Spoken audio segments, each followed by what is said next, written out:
Salam pemulihan. Gereja Sitri Pemulihan Kupang mempersembahkan Soul Care, renungan untuk memelihara jiwa kita di dalam firman Tuhan. Selamat mengikuti.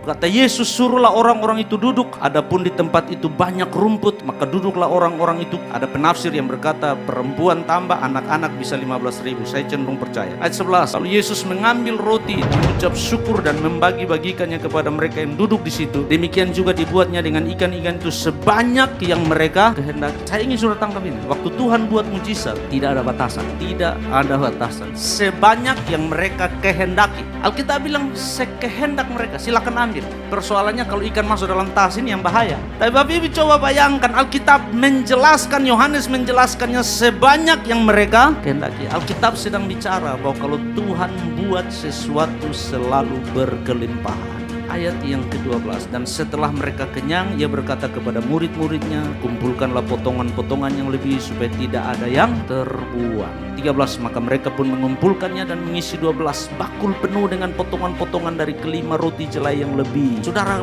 bayangkan mujizat di tengah situasi yang chaos, tertutup dan tidak ada jalan keluar, gelap datang. Semua orang menikmati makan malam dengan luar biasa sukacita karena ada satu pribadi bernama Andreas yang mau berinisiatif. Dia membawanya di hadapan Tuhan. Tuhan mengangkatnya, mengucap syukur, meminta berkat dan mengadakan tanda mujizat. Kali lagi, ini Yohanes, tanda mujizat dia buat. Semua orang makan sampai kenyang, semua orang menikmati berkat Tuhan. Terjadi sukacita yang luar biasa karena ada satu Andreas yang berani ambil inisiatif.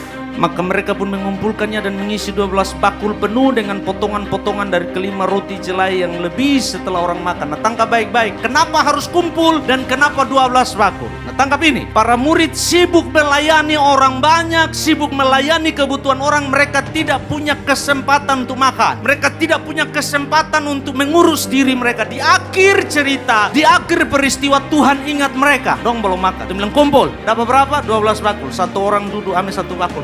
Saya ingin sudah tangkap ini, orang yang melayani Tuhan tidak pernah kekurangan. Orang yang melayani Tuhan dan serius memberi dirinya kepada Tuhan tidak pernah kekurangan. Tuhan punya cara memelihara saudara. Ada Yesus yang Demikian renungan Soul Care dari Gereja Sitri Pemulihan Kupang. Tuhan Yesus memberkati.